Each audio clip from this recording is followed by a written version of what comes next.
Charlie McGee is a healthy 8-year-old girl. Normal in every way. Charlie, now watch what you're doing. But one. Hold on. We are covering the Firestarter novel this week. We are reviewing the movie adaptation in next week's episode. I mean, Daniel and Ryan are covering the novel. Not me. I am not involved in this goddamn show. I don't even have a fucking name. Fuck. Anyway, spoiler warning for Stephen King's Firestarter. Also immature content warning. There is discussion of pedophiles in this episode. Yikes. Let me reiterate, I am not a part of this show.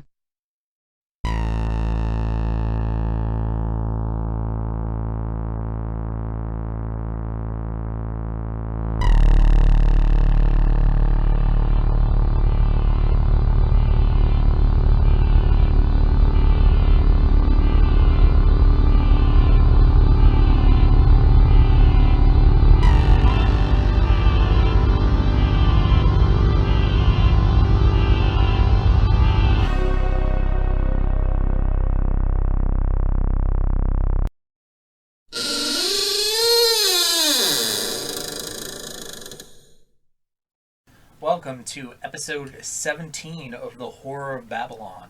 I'm Ryan, and with me as always is Daniel. Say hi, Daniel. Hi, Daniel. Today we are talking about Stephen King's classic, Firestarter. And this is your first time reading this book, correct, Daniel? Yes, I burned through it. I've been waiting to say that for like weeks. Yes, thank you. This is my second time reading it. We're going to kick off with just a little bit of background information. It was published in 1980 after The Dead Zone. And his fans say that this is kind of the first book where he's known to be using cocaine. In the 70s, he had like a definite alcohol problem. In the 80s, when he started being more successful and had more money, he developed a cocaine problem.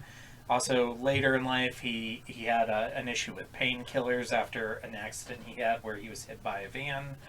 And just quickly, do you see like the drugs influencing this book at all, or would you not have thought of that? I mean, I wouldn't have thought of that. Drugs and addiction are in a bunch of his books. Right.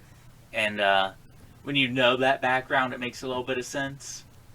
But if you don't, it's just, that's just one of the things he likes to write about. He, like, writers are in a bunch of his books, too, which is one of those things I expect there to be in one of his books. Well, I just meant not so much addiction being a theme, but do you think this one is any crazier? No, it's not any crazier. It's not like... The one that I think is really obvious that he was on drugs is the Tommyknockers. That one is just...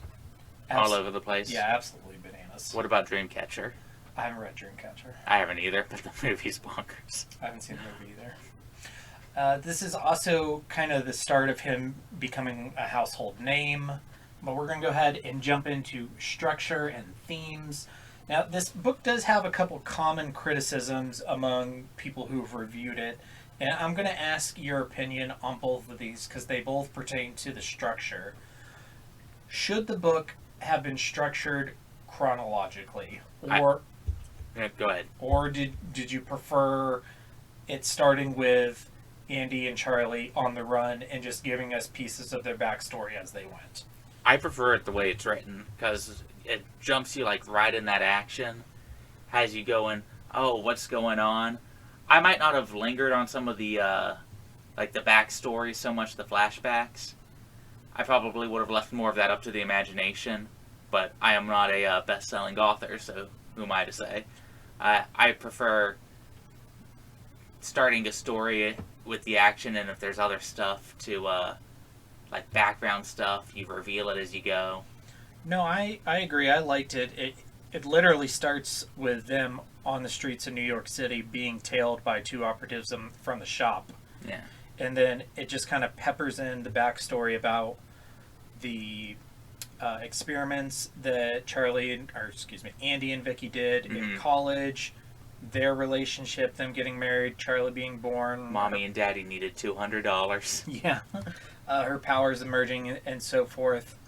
But that is a common criticism I found in reviews, that some people thought that the backstory was distracting to the action, and they would have preferred just it being chronological so that the action of the chase is uninterrupted, which I guess I understand, but I don't particularly agree with either.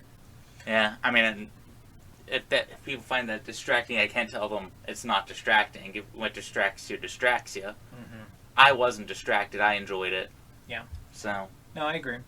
And the second thing was this book is pretty obviously in two different halves.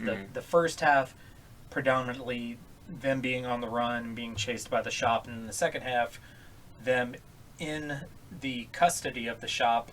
And a lot of that second half is from the perspective of the villains, be it John Rainbird, Cap, a couple of the different scientists. And I also experienced a lot of reviews where people said that second half is the weaker half, but was made even weaker by the fact that it was a little too long. I definitely agree that of the two, I prefer the first half. But what are your thoughts on, is the second half too long? Should have been shortened? I can't think of what I would have cut out of it. I have a very high opinion of this book, though. I came out of it, I read it, I was super excited. I texted you a lot while I was reading it. Yeah, no, I agree. And like I said, I've been through it twice, and I've never been bored by this book. I think it moves at a really good pace. I do think that the first half of them like dodging people and trying to figure that stuff out, probably a little bit more interesting, especially for most people to read. Yeah, I think that is clearly the better half. As opposed to like the slow burn experimentation that they do in the second half. But I thought it was interesting because I really like Cap as a character. I really like the ricochet that happens with him and everything that goes on there. John Rainbird is interesting. I have so much to say about Rainbird. I'm so excited. He's not a boring character. I'm going to call him John Redcorn this entire review. That's fine. Okay, so I think we're kind of on the same page there. We both kind of like how the book was structured. So moving into themes, there's a lot of different themes in this book. First, kind of talking about the genre. This kind of falls a little more on the sci-fi side than horror for a Stephen King book. Yeah. But it also has a lot of horrific elements. There are a lot of scary parts. What did you think about this book as a science fiction story? You know what it reminded me of more than science fiction and horror? It reminded me of a spy thriller. Yeah, it is very much a thriller. And when you add in stuff like pyrokinesis and pushing, organizations within organizations, what this book reminded me of more than literally anything else when I was reading it, especially the first half, was Metal Gear Solid. This was like one of those really exposition-heavy backstories you would get for one of the villains. I could see Charlie being a boss in Metal Gear Solid 12 or whatever. Cue dramatic music. They made me start fires, and then my daddy died, and I started more fires. They took me away from my daddy. They locked me in a room. They gave me any toys or food I wanted. I could watch TV all day, do all these things that most kids would want, but not me. I just wanted my daddy. I didn't want to start fires. Not for them. Not unless it was on them. I began to fantasize about setting my captors ablaze, watching their skin pop and crinkle like popcorn that's been in the microwave too long, setting their hair on fire like birthday candles. Fire and flames! That kind of stuff. Something it really reminded me of, particularly in the second half, where you have like lots of little shop agents that are like introduced. You get a little bit of background on something from their perspective, and then something happens and it jumps. That really felt very Dan Brownish to me. Cut away from Langdon, and now you're going to be in the security guard for 10 pages. The security guard interacts with Robert Langdon, and then we're moving on to the next thing. And yeah, I can see Dan Brown on this. Stephen King I've always found to be an easy read. This compared to other ones, it's a lot more of a page turner. I think the sections are a lot shorter. It adds a little bit of brevity, so you're like flipping through pages. Oh, what? Okay, well that chapter wasn't very long. I can go again.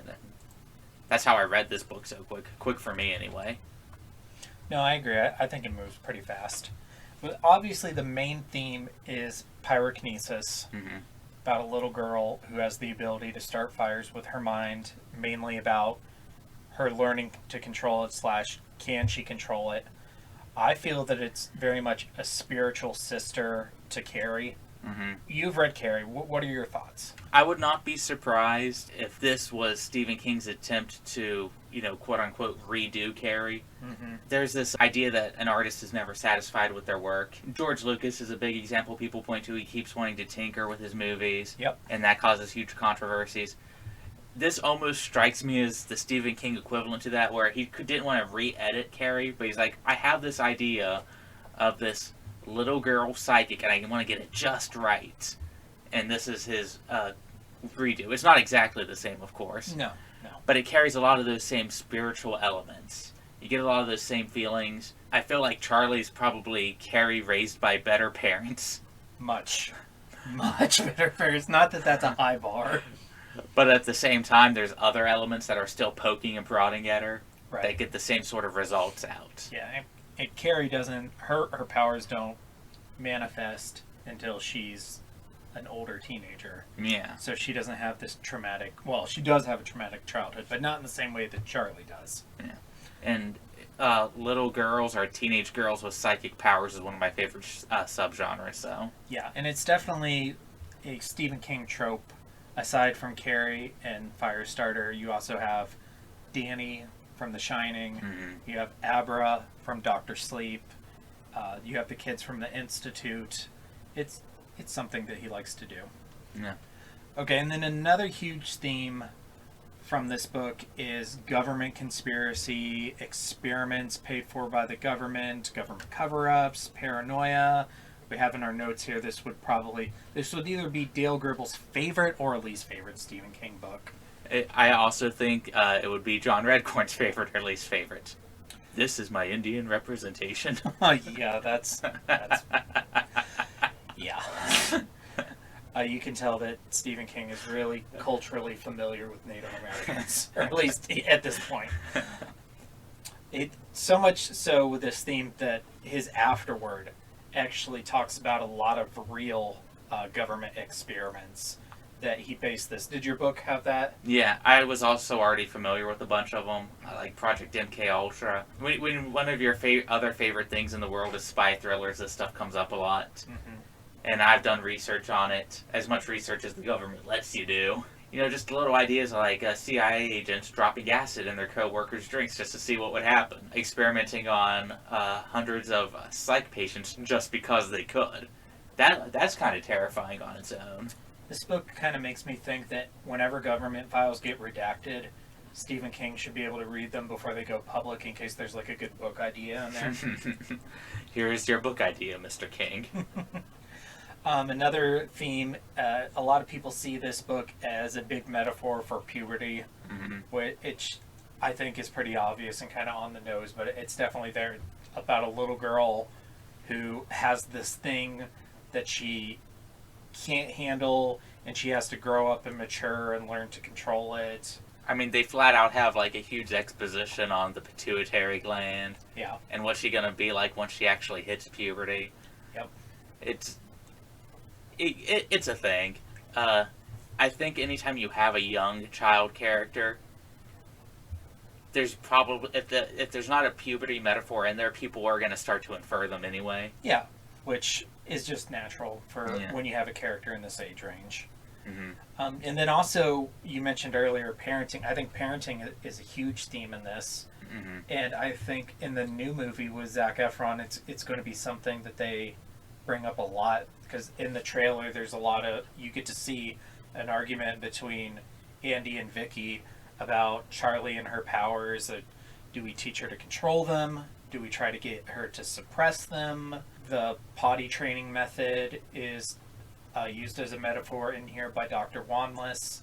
So I think that's another big theme that's talked about a lot as well. Parenting does come up a lot. I always find it funny when you have characters with superpowers, and then their parents are like, how do we handle this? Like Brightburn. Yeah. I think you and I are two of the people that love that movie, so... People don't like that movie? It's actually kind of divisive. I think it's great. I don't really see anything to... I don't know, whatever. It's not a Brightburn podcast. Okay, so we're jumping into characters. Of course, we're going to start with the Firestarter herself, Charlie McGee. I've always been of the opinion that Stephen King writes children generally very well. Of course, I am the It fanboy. But what is your opinion of Charlie? I think Stephen King writes children, and particularly Charlie, very well. Children are super easy to mess up. People either write them as if they're barely capable of talking because they've never had a conversation with a 5-year-old, or, whatever age range. They dumb them down too much, or they make them too insightful. And then you get something like, this isn't a book, but the kid from The Ring, who refers to his mother as Rachel, and is just... And that can be kind of creepy if that's what you're going for. But a lot of times I don't think that's what people are going for. They just write a kid as a little adult. And while kids have their own certain insights, like, children are super blunt. You kind of have to train bluntness out of them to teach a little bit of subtlety. And until then, they're like, well, I'm just saying the thing that's kind of on my mind. And in Charlie, you kind of get her messing up some of, like, her cover stories. And at the same time, she's becoming adept at cover stories because she has to survive. And that's what her dad's constantly teaching her. Like when they're at the Manders farm and she doesn't respond to the name or they call it Bobby. And it's a little slip, and just tiny stuff like that, I think, go a long way in making you believe that this kid is actually a kid. I think that as you go through King's bibliography, he gets better and better at writing kids. So if you count Carrie, she's the first one, and then you've got Mark Petrie in Salem's Lot, who's a great character, but maybe just like a little smarter than most kids are. He's kind of teetering on that edge of too intelligent.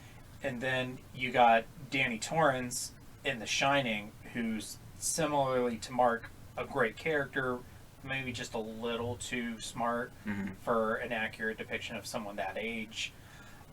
But then as you get closer, like this is 1980, I feel like he kind of gets it dead on for Charlie. A few years later, he comes out with It, and the Losers perfect. Club. Yeah, exactly. I think those kids are written perfectly. Yep. I would like to add for Charlie that Stephen King must have shown more restraint than any other writer on the planet, because every other writer would have given her bright red hair. And, every other writer on the planet, she would have been Jean Grey. Yeah. The Phoenix. Oh, and her hair flowed like flames in the wind or some nonsense like that. No, she just little blonde girl. I would love to, like, sometimes Marvel and DC get novelists to come in and write like an issue or a few issues or just like one story arc. I would love to see like Stephen King do 3 issues of X-Men. Give us like a 3-issue story arc. I mean, he could do that in a week. Yeah. He probably would never do that, but... And I think that Dark Phoenix would be a great one for him. He changes her name to Charlie and she's blonde. Fine. Whatever. Make it a what-if story. Yeah, I'd read it. So moving on to Andy McGee, which it is nice to see some Stephen King parents who aren't total shitheads. I mean, this guy goes totally all out for his kid. Not even sure like how to describe. Like he loses everything to just keep his kid in his care. I mean, because at the beginning of the story, when they capture her, it's made pretty clear that they're more interested in Charlie than they are in him. And maybe to the point where they would even like take her and leave him be, or as we know from later in the story, he could go be live a drugged up life in Hawaii and just let them have her. But no, he just never stops fighting, and I'm really impressed by Andy. Yeah. I'm super impressed, especially because it's a father-daughter relationship. Sort of famously, this is sort of a side rant, because this book made me think of this, is the Silent Hill movie adapts the first game, and they changed the main character from a father to a mother. They did the same thing in the Ring movie. In the book, it's a father, and in the movie, it's a mother. And quite famously, these decisions were made because the directors and writers for the adaptations didn't believe people would believe a father would go through these lengths for his kids. And I find that's a stereotype that I kind of find despicable. Yep. I don't find it relatable. No. I have gone through a lot of stuff for kids that aren't even mine. I know Ryan would go through just as many lengths for his kids. Yep. If not more. He doesn't have superpowers, so he'd have to try harder. They would have caught us earlier, but that's not because I wasn't trying. Yeah. I could push people, but I can't Push people. Yeah. And so when I'm reading this book, I enjoy just getting that father-daughter dynamic. Mm-hmm. Yeah, they sort of fridge his wife for character motivation. Whatever. That trope has never bothered me any more than a dad dying or turning into a bad guy. It would have been harder to do the whole running from the shop thing with two parents. And I agree with that. That's just the side tangent I wanted to say for Andy. I really like him. I think there's a couple of things that he could have done better, but that's just parenting. As to why it was dad and daughter, he says in the afterword that he wouldn't have been able to write Charlie how he did without the input from his daughter Naomi, who was around the same age. I think it's a fair inference that he wrote such a great father-daughter relationship because he was using his own relationship with his own daughter as an example. So that alone is good enough reason for it to be the dad that's running with a daughter rather than the mother. Yeah, I agree with that. I probably would have been a lot more vicious if I was him.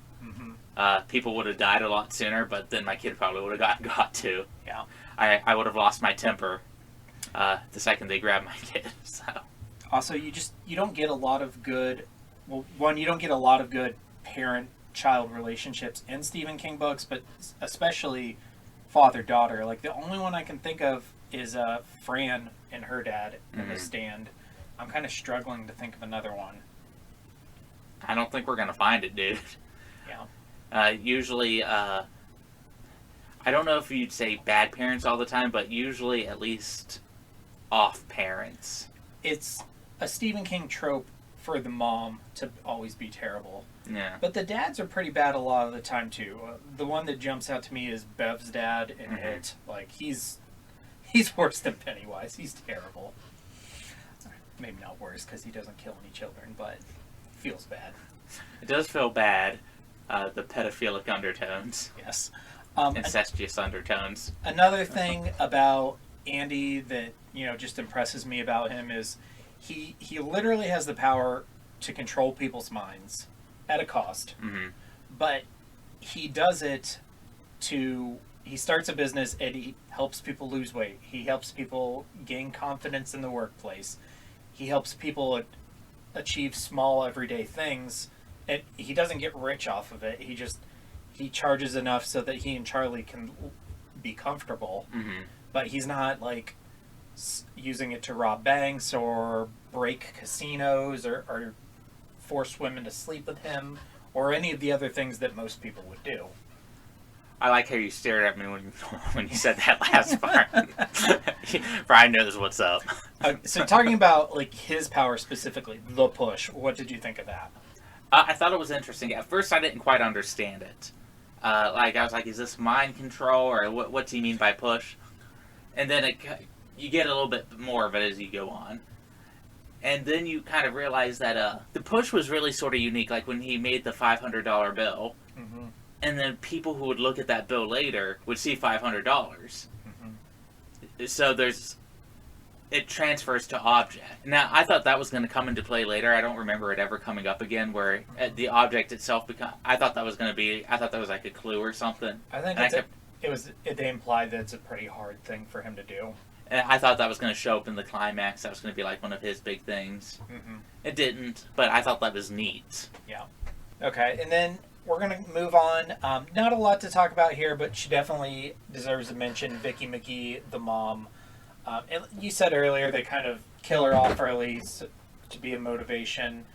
But I mean, what were your thoughts on her? There wasn't a lot on her. You get a little bit of backstory, a little bit of like her motivations for where she has trouble physically connecting with people. She's fine. She's serviceable for what she is as a character. Has very, like Carrie, she has telekinetic powers, but hers are extremely low level, and they seem to only come out subconsciously. An example they use in the book is like when she's working in the kitchen, she might close the refrigerator without actually touching it, or flip off a set of lights, little things like that.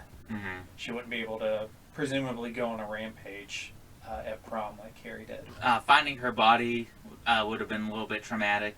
I think that's one of the scariest parts of the whole book. I mean, to me, that's like coming home to a quiet house, but your family's supposed to be there, and just kind of wandering through the house trying to figure out where they are, and then coming across your wife dead, stuffed into a cabinet. Like, that's terrifying to me. And just missing the cleaners. Oh, just missing. All right, but we'll talk more about that when we get to scary shit. So I know you've been dying to talk about John Rainberg. So I love him. go ahead.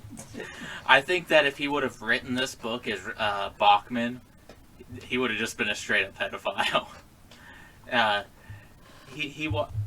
They danced around his infatuation with Charlie a lot. They did specifically say once that he was falling in love with her. Yeah. But then he goes out of his way to go, it's not sexual, though. And I'm sitting there like, okay, let me get Chris Hansen to, like, read your transcripts here real quick. He's having that conversation with Cap, and he says, my price is, I want to know her. And Cap's like, oh, John. He's like, no, not in the biblical sense. Yeah, you pervert. I just phrased it that way. And then, like, that scene where he's, like, holding Charlie in the dark when the lights go out. Yeah. I was sitting there, I was like, this has to catch a Predator vibes all over it. And because, you know, it's a Stephen King book, you got all these, like, Indian references. I kept expecting him to go, this is my big Indian woods. Yeah, he's a Native American character, which, I mean, cool for including that for representation purposes, but it never really comes up other than his name is Rainbird, he lives in the desert, and he loves shoes. He likes to collect shoes. And that, maybe it's just because I'm a pervert, but that also came across to me as, like, vaguely sexual. I guess it's an outlet. I mean, I collect, you know, magic cards, so I'm like, I guess, you know, he just likes shoes. Yeah. I don't know. Again, that might be me just inferring nonsense, because I don't know how big foot fetishism was back in when Stephen King wrote this. I don't know. But with everything else that was going on. I would imagine that foot fetishism existed, but it probably just wasn't in the common knowledge until the internet became a thing. Yeah. But surely there were people who were attracted to feet. Is Stephen King attracted to feet? Maybe. You, listeners, let us know your opinions below. Yeah, hit us up on our socials. Let us know. Does Stephen King wink at the big old feet? Is he Quentin Tarantino of writing? Yeah. But yeah, in the way he watches people die, like he's looking for stuff in their eyes because he just wants to know what's on the other side. I'm sitting there like, bro, you can have someone stop your heart and revive you and let you know. That first scene where he breaks into Dr. Wanless's hotel room and kills him, I was like, oh, this character is a little messed up. And then you read the rest of the book. Yeah, it gets progressively worse. Yeah. How do you, just kind of generally, like, where do you rank him against the King catalog of villains? Like, is he up there with the Pennywise and the Randall Flaggs, or like would you put him lower? Just I'd put him lower. I think he's entertaining. But I wouldn't put him with the Pennywise. I wouldn't even put him with Randall Flagg. I'm trying to think of a villain that I think is worse than him, and I'm having a hard time. Worse, you know, I love Stephen King villains, so. What about Barlow? I really like Barlow. Yeah, I think he's very memorable. Yeah. It would be hard for me to say I like John Rainbird. He's every scene he's in makes an impression on me. Who do you think's her daddy now? Oh my god! Both times I read this book, at that part, it put me back to Guardians of the Galaxy 2 with Yondu. Like, he may be your father, but I'm your daddy. Cha-cha. Okay. Oh god. There's going to be more Rainbird as we go on. What about Captain Hollister? Cap. First, did it bother you as much as it bothered me that they call him Cap? No, I guess I didn't notice. It bothered me immensely like, you're not Steve Rogers. You're not Cap. Nobody... Why are they calling you Cap? I mean, obviously, like, Marvel Comics weren't at the forefront of entertainment in 1980 like they are today, and Stephen King was not thinking of Steve Rogers while he was writing this book. I'm a little ashamed that I didn't realize why it offended you. It offended me so much. Because Steve Rogers is the pinnacle of goodness. I was sitting here going, are you upset because it's too formal for their boss to be calling him Cap? Is what's going on? Maybe I noticed it because I was listening to the audiobook, so I actually heard the word Cap, whereas you were reading it on the page. But, like, if I hear the word Cap, I think of Steve Rogers. And I was offended. Do you think anyone looks at this guy and goes, that's America's ass? No. No, I do not. That aside, what did you think of Cap? He was okay. I'm struggling to put into words my feelings on the character, because he wasn't as memorable as someone like Rainbird, but at the same time, sinister quality to this government agent who's, at the end of the day, like, looking at going, okay, we need to get these people because it's going to affect our budget. Yeah, he was looking at, Charlie as if she's, on paper, like, oh, she's a threat. And she could be worth this much if we keep her as an asset, but she could be worth this much if she does this much damage. I mean, he was like the head behind the desk of this evil, faceless government organization. I would say he was very necessary to a lot of the plot points. Yeah, I can't imagine the book without, like, seeing sort of the how the organization's structured. Mm-hmm. And you could always just go, well, it's a faceless government organization, but I think that's boring. Because at the same time, King goes through some lengths to humanize them. Because, of course, he cares when his wife dies, and his secretary dies. The only two women he ever truly cared about. Yeah. But also at the same time, and kind of the evil equivalent of a pencil pusher. I like the world building of the shop. Yeah. I like learning about their headquarters. I mean, you get a really good sense of the layout of their headquarters, which, is something Stephen King is good at. He's good at, like, describing a town so you can actually, like, picture it in your head, like Derry or Jerusalem's Lot. You get after reading those books, you can really picture it, and I feel like the shop headquarters is the same way. I think one of Cap's best scenes was when is it Wanless? Dr. Wanless is the one who did the experiment. When Dr. Wanless is, like, sitting out there waiting because he just has to talk to Cap. Yeah. And Cap is like, I really don't want to talk to this guy again. So he does everything to avoid him and then finally talks to him. I'm like, that's government bureaucracy right there. Yep. Hermes would be proud. Sweet gorilla of Manila! A letter from the central bureaucracy! Attention, Hermes Conrad. You are about to receive a letter from the central bureaucracy. My God! It's from the central bureaucracy! Cap is probably, like, the center of, like, maybe my favorite thing in the whole book, which is when Andy pushes him and then it creates a ricochet in Cap's head. And we'll talk more about that as we get to... Yeah, that might be my favorite thing in the whole damn book, which is silly, but I just love it. It makes me laugh so much. So unlike a lot of Stephen King books, this one doesn't have, like, a huge cast of characters. There are a lot of characters, but, I mean, really, it's really just Charlie, Andy, Rainbird, and then Cap to an extent. It's a much more intimate cast of characters. But we do have a few, like, smaller characters here that we just want to throw in and mention. Irv and Norma Manders. What did you think of them? They were the nice old couple. A little traditional. When shop agents come to the Manders farm and all that happens and their house is burning down and Norma is upset that her house is burning down. Now Norma. Yeah, and he tells her to, like, shut up. Like, the house is insured. I'm like, sure, it's insured, but it's your house. She's allowed to be upset that her house is burning down.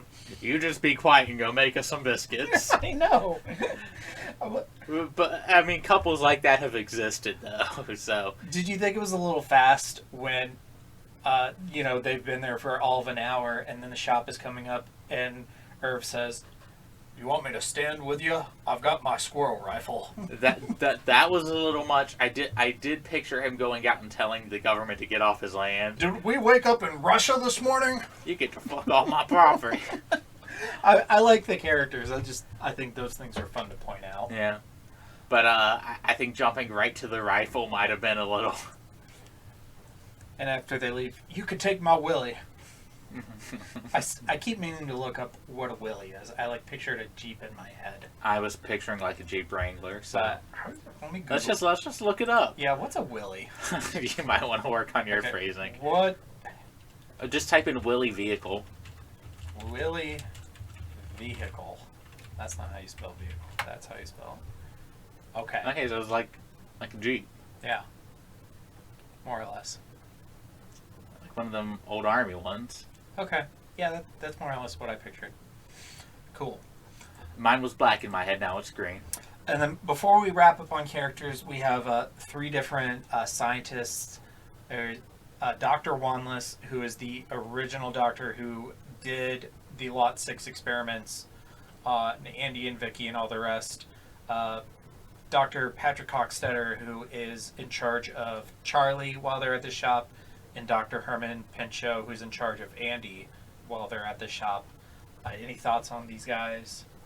I really liked the push for how do you say this dude's name? Pinchot. Pinchot. Dr. Herman Pinchot. I was calling him like Pincot. I'm sorry, I have no idea how to pronounce that. Is it French? I think so. Yeah, I loved that push and how it started to lead his character. He brings up the ricochet and what the push can do to a person super early on in the book. And I'm sitting there wondering, well, what's that going to do to a person if they start fixating on something? And then they finally show it. But it makes logical sense when Stephen King writes out how it's leading from one thing to another to this hyper-fixation. Yep. And we're going to talk more about that in the next section, scary shit, because that's definitely where that belongs. And then just Dr. Wanless, I kind of see as the... in the disaster movie, the scientist who's going to the president is like, listen to me, this thing's going to be bad. We got to do something about this thing, and they don't listen to him. Only in this case, they caused the thing. Yeah, then they have him murdered.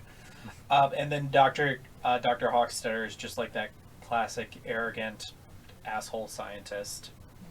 Not a lot to... I did like their... interdepartmental memos. Yeah. I thought that was a cool structural thing. I like it when Stephen King includes stuff like that. I also really liked when Charlie confronted Hochstetter. Mm-hmm. He's like, I want to see my... And he tries to talk down to her. And she's just like, I'll set you on fire. And then it finally clicks for him how dangerous the situation he actually is. He's just sitting there like, huh, well, I did see her set concrete on fire. I might be in trouble here. The truth is that if it gets hot enough, anything will burn. Yeah, he's just like, oops. I might have... And before that, I think he thought he had a handle on the situation. And then all of a sudden, he's put in his place. But I don't remember how old she was by this point. 8 or 9? I want to say 8. But okay. It ranges her ages throughout the book because of those flashbacks pretty wildly, so it's kind of hard to set down what age she is. And they were in the shop for a long time, so I was like, I know she aged a little bit, but I didn't know if she had a birthday. I can't remember. I'm sure it might have been mentioned. I remember her having a birthday. I don't remember if it was when they were No, on the run. it was in the cabin.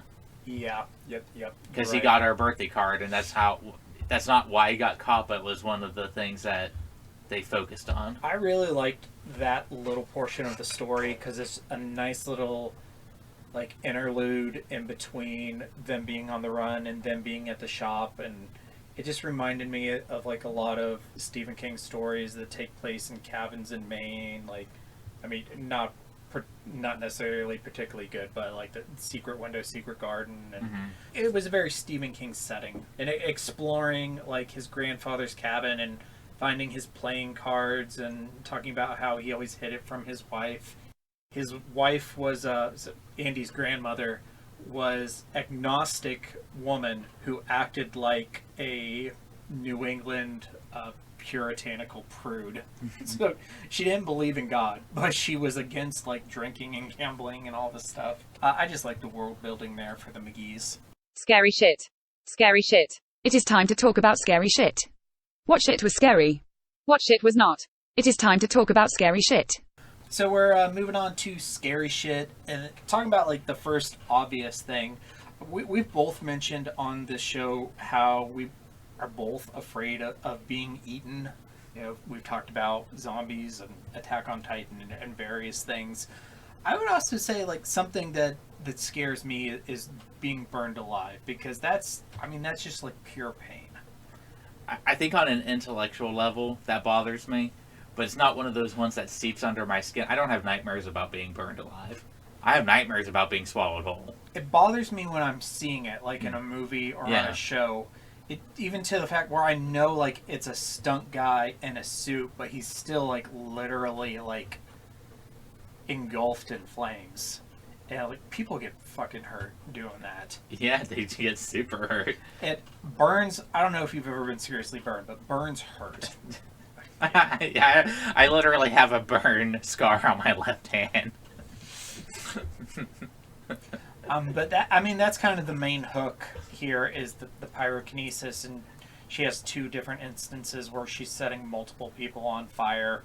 Mm-hmm. And not only that, but like the chaos that ensues, where like people are getting trampled at the Manders farm. The one guy trips and he gets impaled by a stalk that has beans growing on it. I must still have some unresolved issues, because every time Charlie let go, I always walked away going, she didn't burn him enough. She didn't burn enough of them. Like, especially right there at the end when she crosses over the fence and that one woman has like her leg broken and is calling Charlie a monster. I'd be like, I would just set her on fire and then left. Not even like a big one, just like catch your coat on fire. Set your pubic hair on fire. Yeah. Another big scary thing is just how afraid all the shop people are of her and the potential she has. Mm-hmm. And also the power that she contains in such an irrational and immature mind. I like how they represented that with OJ. Yep. After he ran, he refuses to go anywhere near her. Yep. He doesn't respond to the emergency call when he realizes it's Charlie. Fuck this, I'm gonna go hide. And he tells everyone to run. Yeah. Because he got to see it. And if you saw something like that, I'm sure it would have that kind of effect on you. That guy was a total douchebag, but like I totally sympathize there. Like, you don't pay me enough to go fight this girl who can set fires with her mind. I'm honestly surprised King didn't kill him, because King usually kills people like that in his books. Yeah, most of the time, like if you're a dirtbag, you're gonna get your comeuppance. Maybe the good guy will die too. But you usually die. Yeah, I mean I guess there was just so many shitty people at the shop that King was like, I'll let one of them live. I gotta let one of them go to tell the tale. Yeah. The pushes were sort of scary. Yeah, particularly like the ricochet that he sets up in Dr. Pinchot. Yeah. He becomes transfixed on a rubber lining of his garbage disposal, because it makes him think of a vagina. And why does it make him think of a vagina? Well, because he's a secret transvestite who used to cross-dress in college, and he got caught once, and they made him clean up a bunch of garbage as punishment in his frat. And it ended in mutual masturbation, and that's the only reason they kept it secret. And I'm sitting there going, is that actually a thing that frat boys do? Do they jerk each other off to keep each other's secrets? I was wondering if, like, did the three of them jerk off together, or did they make Bronson Pinchot jerk him off? Like, most people probably don't think about that, but that's what I was wondering. I just kind of pictured like a circle jerk. Mm-hmm. Maybe they're playing the cracker game. Yeah, like that's what I was picturing. Like he cleans up the garbage, they all jerk off together, and they go to bed. And now they're probably sitting there going, you know, he doesn't actually look too bad in that dress. Mm-hmm. I'm surprised he didn't get fucked in that flashback. Can you imagine coming home to your spouse dead in the kitchen with their arm mangled in the garbage disposal, and they're wearing your underwear and had obviously been masturbating? I mean, I think we all hope we can go out like that. No. What could have kept his hand in there? Yeah. Oh my god. And like the idea of your mind has just been so irreparably messed up that you can shove your hand in a garbage disposal and not take it out. To me, that's terrifying. Something else that's terrifying to me, on a conceptual level, is when Charlie looks at the sun and realizes, I'll be able to fuck with that eventually. Yeah, like, that's so cosmic in scale. They talk about her being able to literally snap the earth in two. Because she could boil the lava underneath the crust of the earth and just break the planet. Yeah. And that is also terrifying. Which kind of leads me to... It's a big thumbnail in my argument that King should write some X-Men. Because she's a total, like, S-class mutant, for sure. For sure. Government agencies scare the crap out of me already. Yep. If my voting record's anything to go by. So... just the experiments that they do, like the cover-ups, the dude who like claws his eyes out after they're all given lot 6, and then Andy wakes up. He's like, "Oh, what happened to that guy who clawed his eyes out?" That didn't happen. Yeah, what the fuck are you talking about? Yeah, it did. I saw it happen. No, it didn't happen. You were high, trust me. He had an allergic reaction. He scratched himself. And then I mentioned earlier, just coming home to find your spouse murdered. That's very real-world-esque. I watch and read a lot of true crime, and then you occasionally get these, because eventually somebody finds the body. A lot of times it's a spouse or a kid. One of the BTK killer's victims was like I think he was 8 or 12. He was in that age range, and he came home to find the rest of his family been strangled to death, and I don't remember if that's the one where his sister was tied up in the basement, hung. But it was not. But you imagine you come home and your family's just been murdered. I mean, you're gonna have issues. Yeah. And that's another one of those like irrational fears of mine. Is every time I come home or anytime I go to someone's house, I'm always afraid I'm gonna find them murdered. Like every time I open your door to come do this, I'm like, is this the day I find Ryan murdered? Yep. Suffocated because a cat wouldn't get off my face. Well, I think we all hope to go out like that. I can definitely think of a lot worse ways to die, like burning alive, or being eaten alive, or swallowed whole.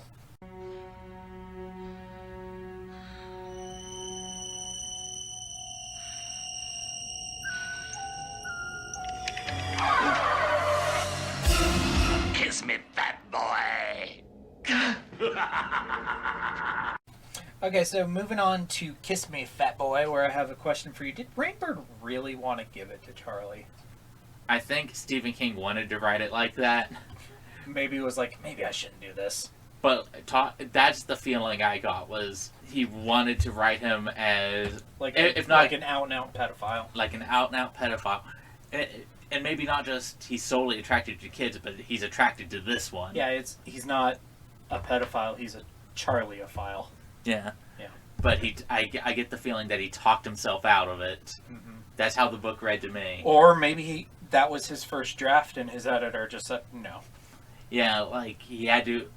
that line where he goes, "No, I don't want to know her like that." That feels almost like an addition. I could see it. This came out in 1980, where, you know, the 80s were big on like stranger danger, and that was where, you know, people stopped kind of letting their kids go out and play unattended, and I could see maybe like an editor saying no to you know, your big paying author wants to write the main villain to be a pedophile. I could maybe see that happening.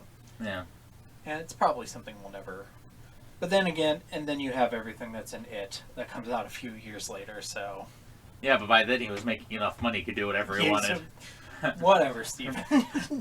Steven, you want to have a child get a train ran on her in the sewer? Oh. That sounds like your business. Oh, God. I just trust that it's important to the plot. Yeah.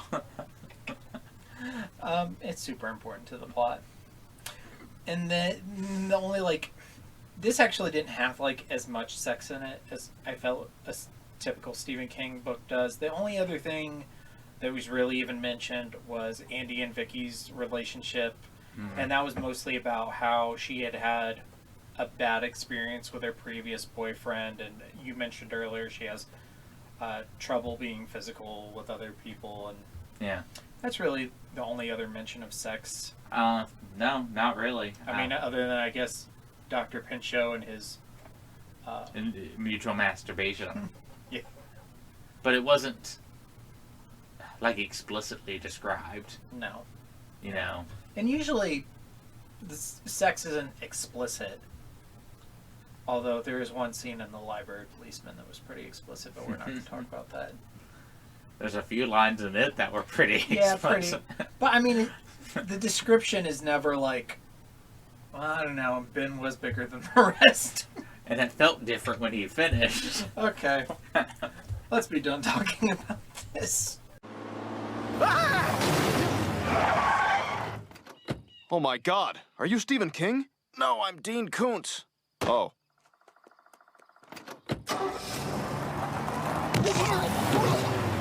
Winding down King and Koontz. I say my King, I really have two. I love Andy McGee. I love his relationship with Charlie and just how far he goes to protect his daughter. Something that I picked up on the second read that I didn't really occur to me the first time I read it was when they get captured by the shop, there's this whole thing about how he gives up and he starts using the drugs they give him and he eats a bunch of snacks and he gains a bunch of weight. And I didn't realize till the second time I read it that was something he did subconsciously to lock away his power so that he wouldn't submit to them. Mm-hmm.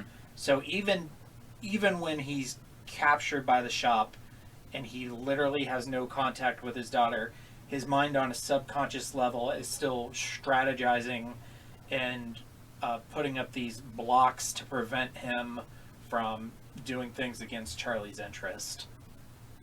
And then my other King is I just fucking love the whole snake thing with Cap. It makes me laugh so damn hard. Snakes, they get in dark places, Ryan. You could put those golf clubs in the trunk. I already checked. There's no snakes. There's no snake. When I was looking at reviews, a lot of people didn't like Cap's inclusion at the end of the book in the barn where he sees a hose and yells "Snake!" I thought it was hilarious. I don't know. I feel like that was properly set up to lead to that exact moment. I thought it was a great payoff. But yeah, and then for my Koontz, just the random little bits of racism, just the little weird things that they mention about John Rainbird or Andy, who are... What does Rainbird call himself, Ryan? No, I won't say it. Is that the name of Lovecraft's second cat? Nope, I'm not saying it. Or like how Andy is like, well, the Asians are the easiest to control, and the colored people are the... Yeah. There's lots of just little things in there, just... That, we talked about this when we covered The Stand, where in 2022 it's real obvious and glaring to us when these things come up, but when King was writing these books in the 70s and 80s, it just wasn't something that people were pointing out at the time. And at the same time, I will say that would probably be something that an average 80s white man would probably think with his superpowers. Yeah. So, even in like a little time capsule, I don't know. It is weird to read. I had never heard of a Native American refer to themselves in that fashion before. Neither have... I'm not sure that any of them do. I was like... I don't think I even ever heard a racist refer to them like that. I was like, oh, that's new. There was I can't remember the exact quote, but he was describing somebody who was like caught or like afraid, and he said something to the effect of, and they were shaken like a white man who had been caught by a colored man, or something like that. It was bad. I'm shaking more than when the IRS audits my taxes. Oh God. Okay, your King and your Koontz. My King is Charlie.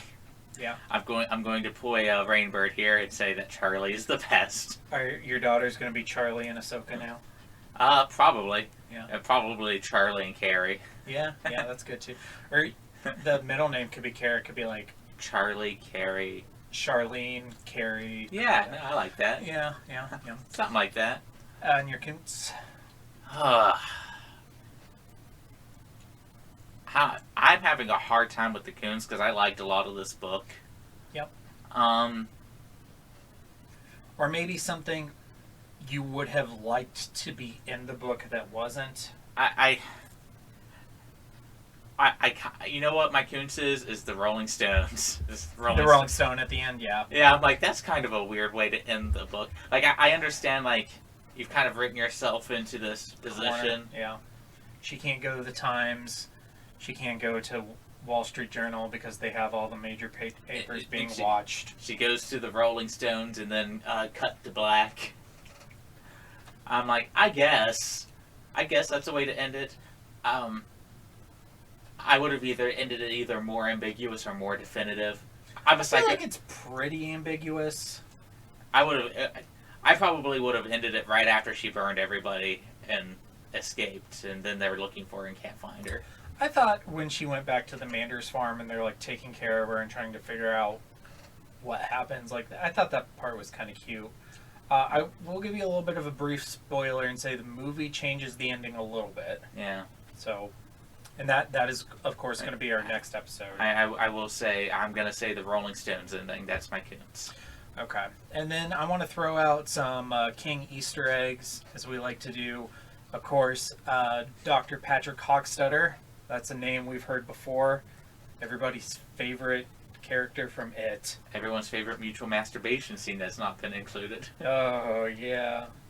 So, do you think in the new Firestarter movie they're going to have the Dr. Pinchot putting his arm down the garbage disposal while he's jacking off in his wife's underwear?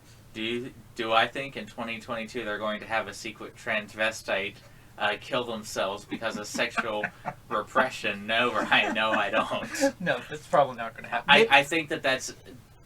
I don't think... I'm not offended by that scene as a dude who has dabbled in cross-dressing, but I can't tell other people how to feel. No, and I wouldn't blame anybody if they were offended. I think that might be... If somebody repressed that enough and then somebody fucked with their head a little bit, it would probably be the logical conclusion. But I think that is a very cancelable scene. Yeah. No, it's probably not going to happen. I'd include it, but... yeah, but you would also include the train on Bev, so... Yeah, I would. Alright, so more Easter eggs. The shop, it also appears in the Tommyknockers, and they are mentioned in The Mist and in The Stand. Mm-hmm. Dr. Wanless is referred to in the book as a rat man. The rat man forgive you this time. Which, of course, is... The rat man forgive you this time, Rainbird. Our favorite character. More references to The Stand. The cab driver says, "Don't tell me, I'll tell you." I love that. Which is a favorite line from the kid. What do you call that? Like sayings that people do use? Catchphrase? I don't know what the right word. I call it a Kingism. Stephen King, bring that back. Make more people say that. And then some non-Stephen King but other Easter eggs. King calls Rainbird a Balrog, which I like. A Balrog. A demon of the ancient world. His foe is beyond any. Run! And then also, I don't know if you caught this, but while Charlie is with the shop, they talk about some of the tutors, and they mention that the person who teaches her science is a guy in a wheelchair. Yeah. And she's a mutant. I mean, it just... I'm telling you, King wanted to write the X-Men. Yeah, it's totally Xavier. Okay, so moving on to homework. I gave you some homework.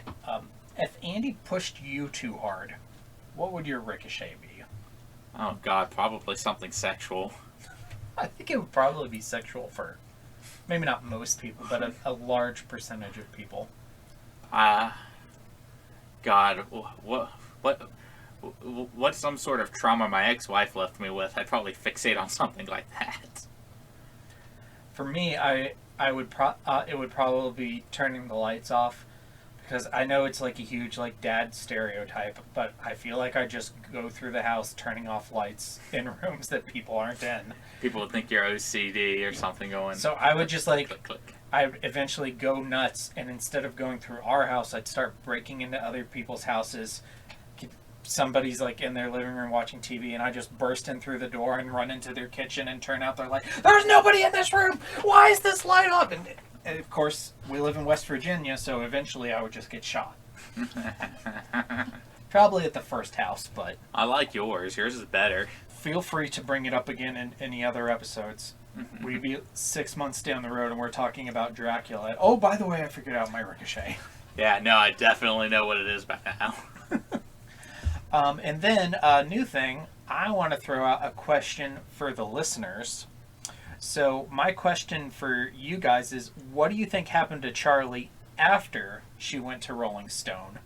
And reach out to us on Facebook, Instagram, Twitter, or send us an email, any of those things. Call my personal cell phone. I ain't got nothing going on. Or you could ask to join the Discord. That's a good way too. But just reach out to us on social media any way and tell us what you think. Or if you want to answer the Ricochet question, do that too. That'd be pretty interesting. But I have been really, really excited to get to rankings. It's your turn to go first. I'm really excited to see where you rank this book. And let me bring up our current lists. Okay, so for books, we both have the same list. The Mist, The Stand, Phantoms, The Scarlet Plague. Okay. So, I've thought a lot about this. Me too. Because I bounced back and forth between, do I rank it based off of how it is as a horror book? We're primarily a horror book podcast. Or do I rank it off of how well I think it's written, how much I enjoyed it? I eventually decided to go with the latter. Yeah, I would go with how much you personally enjoy it, because that's what I do for mine. And I'm gonna put it above The Stand. It's gonna be my it's my number 2, right below The Mist. So I knew right off the bat, like I really like this book, but I don't like it more than The Mist. So I was going back and forth. Do I put it above The Stand, or do I put it below The Stand and above Phantoms? Because I definitely think I like it more than Phantoms. And I think that the high points of The Stand are higher, but this book doesn't also have any of the low points that The Stand has. I think that I consistently enjoy it throughout the whole book. Like, there's never really a point in Firestarter where I'm bored. There's not like one like big glaring thing about it that I hate. I mean, I mentioned my Koontz earlier, but it's not like there's a whole character or a whole section of the book that I just detest. I mean, I had a hard time coming up with the Koontz too, so. Yeah. Whereas in The Stand, like, some of the best parts of The Stand are like some of the best parts of Stephen King, like, altogether. Mm-hmm. But then there are also just parts of that book that are just so bad. The ending. Yeah. But, so, I think I'm there with you. I think I'm also going to put it at number 2. So, The Mist, Firestarter, The Stand, Phantom, Scarlet Plague. And the lists have not diverged yet. Not on books. They haven't. Yeah, I wonder what's going to be the book that breaks us. I don't think it's going to be our next one, because our next one is It. I don't think it's the next one either. Yep. No, I don't think so. Okay, going into further reading, we talked a lot about Carrie. If you liked Firestarter and you haven't read Carrie, that's the one you should go to. And Carrie is super short for a King book. Yeah, easy one to read real quick. We'll probably cover it eventually. Also, we mentioned The Shining, Danny Torrance.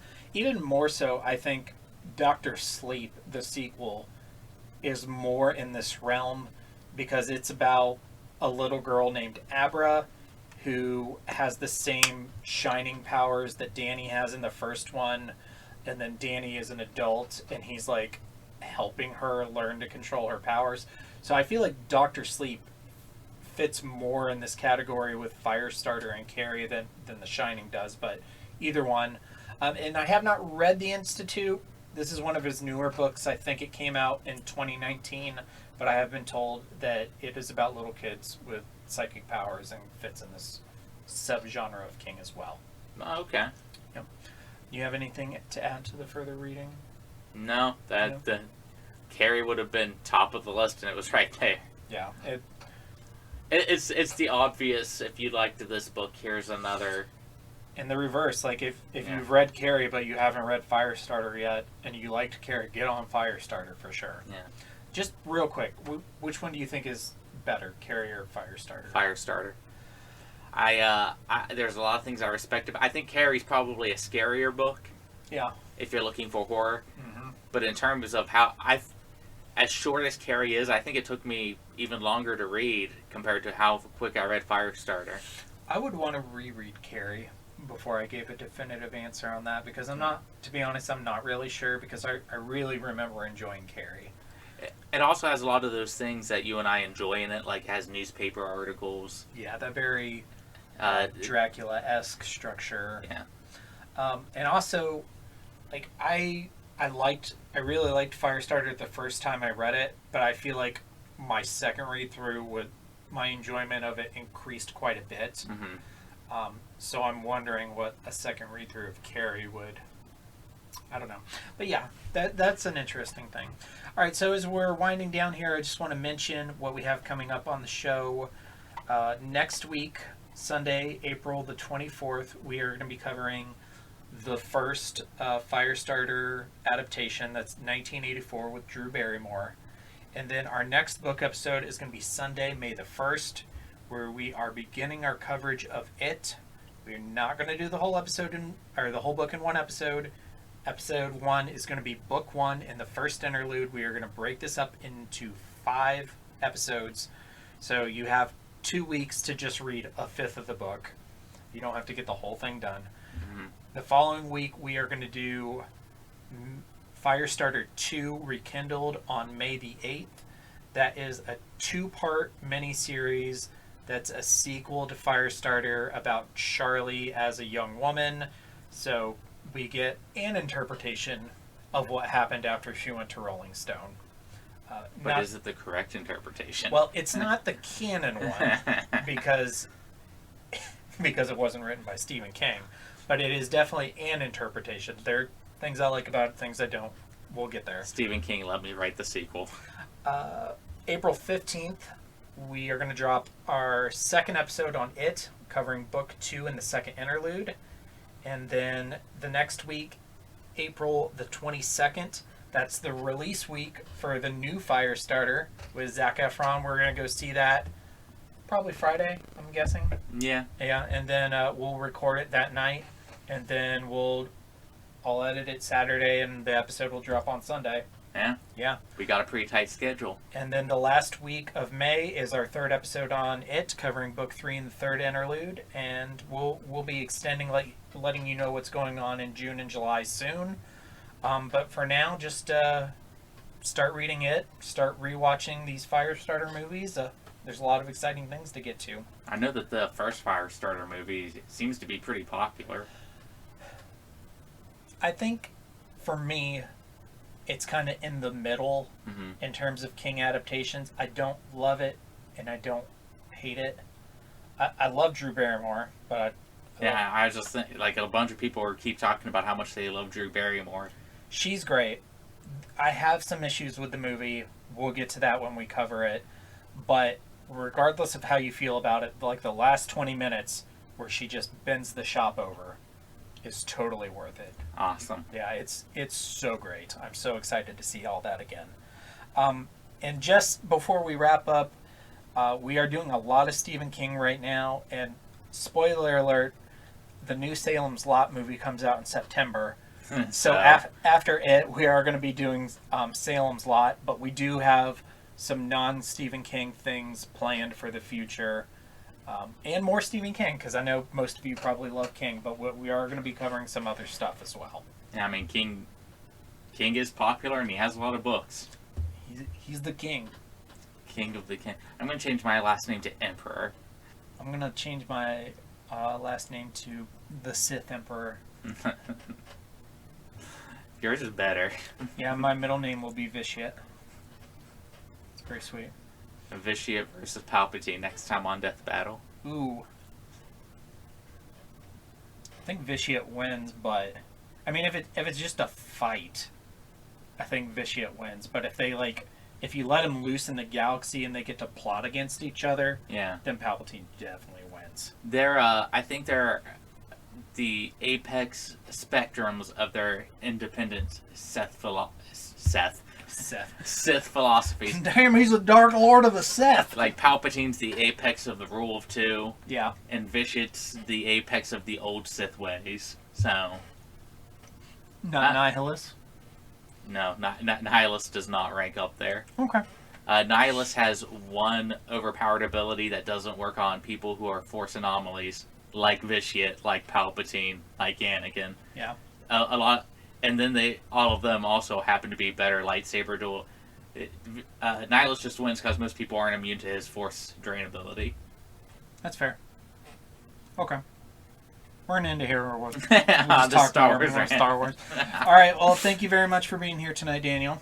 You're very welcome, Ryan. And thank you to everybody for listening. Stay tuned for our socials and stay scary. Stay scary, everybody. Well, that was horrendous. I would tell you boys good job, but the dryness of my sarcasm would likely evaporate all the moisture in both your bodies.